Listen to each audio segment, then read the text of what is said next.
মিজানুর রহমান আজহারি, তিনি টাকার বিনিময়ে তার বিভিন্ন অঞ্চলে গিয়ে তিনি ওয়াজ করেন, ভালো কথা, কিন্তু টাকার বিনিময়ে আপনি একটি দলকে হেয় প্রতিপন্ন করবেন, একটি দলের পক্ষে আপনি সাফাই গাবেন, এইটা তো বাংলাদেশের মানুষ আপনার কাছ থেকে আশা করে নাই।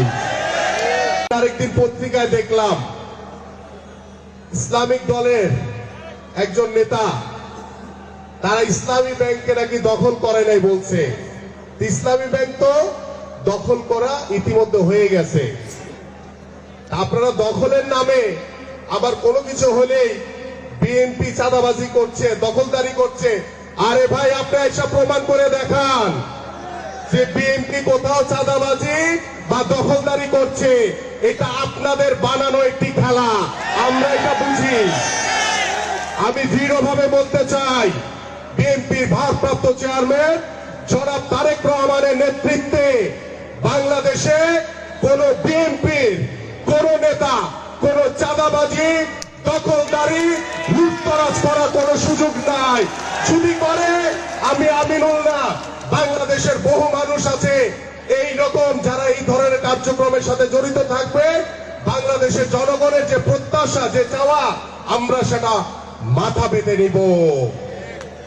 তাই আসুন, এই মিথ্যাচার এবং এই ইসলামিক দল তারা কি বলেছিল 5ই আগস্টের পরে আওয়ামী লীগকে নাকি তারা মাফ করে দিছে। আরে ভাই, গত 17 বছর ধরে আপনাদের উপরে কম জুলুম নির্যাতন করে নাই, বাংলাদেশের মানুষের উপরে কম জুলুম নির্যাতন হয় নাই। বাংলাদেশ জাতীয়তাবাদী দলের সকল নেতৃবৃন্দের উপরে যেভাবে জুলুম নির্যাতন হয়েছে, আমরা রিমান্ড খেটেছি, আমরা জেল কেটেছি, আমরা বুঝছি কি কষ্টে ছিলাম আমরা। আপনারা বুঝবেন না।